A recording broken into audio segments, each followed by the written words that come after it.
అవును, అలాగే అనుకుంటున్నాను. నేను వెళ్ళిపోయినందువల్ల అన్నీ చక్కబడతాయనుకుంటున్నాను. నువ్వు గనక అలాగే అనుకుంటే సాగర్, అలాగే అనుకో. నువ్వు అనుకుంది నిజమే. అన్నీ సర్దుకుపోతాయి. నువ్విక్కడి నుంచి వెళ్ళిపోయిన తర్వాత నిన్ను కన్న తల్లిదండ్రులు, నీ ప్రియమైన నానమ్మ, అలాగే మీ అన్న వదిన వాళ్ళంతా నిన్ను మర్చిపోతారు. వాళ్లకు తమ ప్రాణం లాంటి తమ అల్లారు ముద్దు సాగర్ని మర్చిపోతారు కదా వాళ్ళు. అప్పుడు వాళ్ళు ఎంతో ఆనందంగా హాయిగా ఉంటారు, సంతోషంగా బతికేస్తారు. అంతేనా? నీకు అర్థం కాని ఈ ప్రశ్నకు జవాబు నేనే చెప్పగలననుకుంటున్నాను. నేనే చెప్తాను. ఎన్ని కోపతాపాలు, ఎలాంటి పట్టింపులున్నా గాని నీ కుటుంబం వాళ్ళు నిన్ను ఎన్నటికీ మర్చిపోలేరు. అలాగే నీకు కూడా నీ ఫ్యామిలీ అంటే ఎంత ఇంపార్టెంటో నాకు తెలుసు. నువ్వు కూడా నీ ఫ్యామిలీ లేకుండా సంతోషంగా ఉండగలవా సాగర్? ఉండలేవు కదా. అలాంటప్పుడు నీ కుటుంబం మాత్రం నువ్వు లేకుండా ఎలా సంతోషంగా ఉండగలదు? నిజానికి నువ్వు వెళ్ళిపోయిన తర్వాత వాళ్ళు మరింతగా బాధపడతారు. అలాగే నీ బాధ కూడా ఏం తగ్గిపోదు. సాగర్, నీ కుటుంబానికి, నీ పేరెంట్స్కి ఇప్పుడు నువ్వు చాలా అవసరం. నువ్వు వాళ్ళ కళ్ళ ముందే ఉండాలని వాళ్ళు కూడా కోరుకుంటున్నారు. వాళ్ళ అబ్బాయి సంతోషం తప్ప వాళ్ళకింక వేరే ఏం అక్కర్లేదు. నువ్వు చాలా అదృష్టవంతుడు సాగర్. నిజంగా నిన్నంతగా ప్రేమించే తల్లిదండ్రులు ఉండడం నీ అదృష్టం. నీ కుటుంబం ఎలాంటిదంటే నీ ప్రతి అడుగులోనూ నీ మంచి చెడులన్నింటిలో నీకు తోడుగా నిలుస్తుంది. నేను, మా చెల్లి రాగిని, మా అమ్మని మేం బాల్యంలోనే కోల్పోయాం. ఇంకొన్నేళ్ల తర్వాత మా నాన్నగారు కూడా కన్నుమూశారు.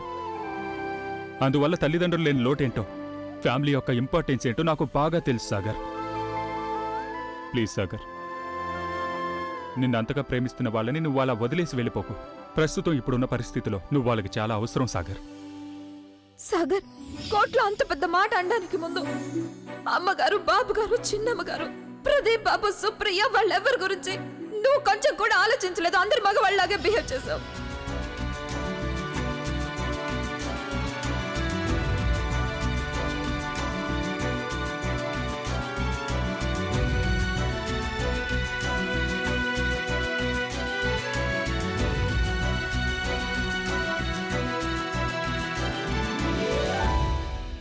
కుటుంబం అంటే కేవలం రక్త సంబంధాలే ఉండక్కర్లేదు.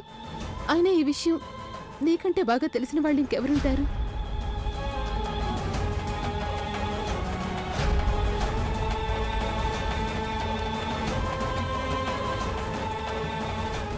నువ్వేదో ఒంటరినైపోయానని అనుకోకు. నీకు తోడుగా మేమంతా ఉన్నాంగా. జీవితం నీకు ఇంకొక అవకాశం ఇచ్చిందనే అనుకోవాలి. ఇలాంటి అవకాశం ప్రతి ఒక్కళ్ళకి వచ్చేది కాదు. ఇదంతా ఆ పైవాడి దయ. అందుకే నువ్వు నాకు దొరికావు. నేను నీకు ఎలాంటి ఉపకారం చేయడం లేదు. ఉపకారం చేయడానికి నేనెవరిని? నీ చూపుల నుంచి, నీ నిజాయితీ, ఆత్మాభిమానాల నుంచి పొంగి పొర్లుతున్న భావం చూసి నేనొకటే అనుకున్నా, నీకింకొకరు ఉపకారం చేస్తే నచ్చదని. అయినా దీన్ని ఉపకారం అని ఎందుకు అనుకుంటున్నావు? నేను నీకు ఎలాంటి ఉపకారం చేయడం లేదు. ఇప్పటికీ నువ్వు దీన్ని ఉపకారమే అని అనుకుంటే నువ్వు నీదైన పద్ధతిలో ఈ రుణం తీర్చేసుకుందుగాని.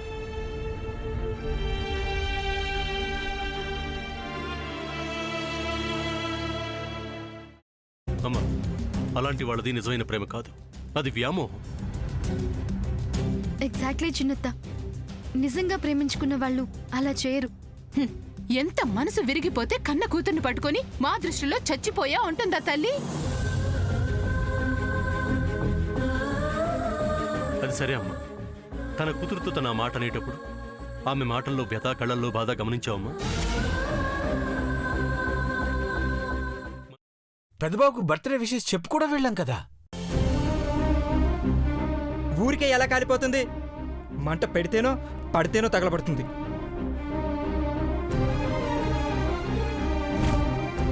కరెక్ట్ చిన్నబాబు. నీకొచ్చినట్టే నాకు డౌట్ వచ్చింది. పార్వతే షర్టును తగలబెట్టిందనుకుంటా.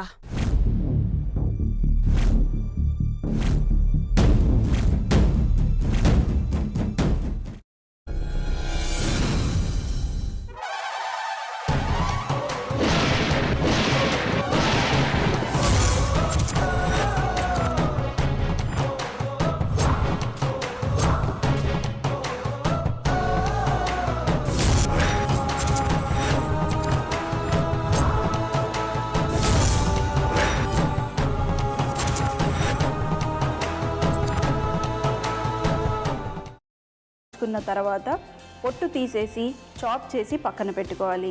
ఒక ప్యాన్లో కొద్దిగా నూనె వేడి చేసి అందులో ఆవాలు, మినప్పప్పు, శనగపప్పు, కరివేపాకు, సన్నగా తరిగి పెట్టుకున్న ఉల్లిపాయలు వేసుకుని 1 నిమిషం పాటు వేయించుకోవాలి. ఆ తర్వాత కాల్చి కట్ చేసి పెట్టుకున్న వంకాయని కూడా అందులో వేసుకుని బాగా మిక్స్ చేసి బౌల్లోకి ట్రాన్స్ఫర్ చేసుకుని అందులో తగినంత చిక్కటి పెరుగు లేదా పల్చటి పెరుగు వేసుకుని మిక్స్ చేసి అన్నంతో కానివ్వండి, చపాతీతో కానివ్వండి సర్వ్ చేసినా చాలా బాగుంటుంది.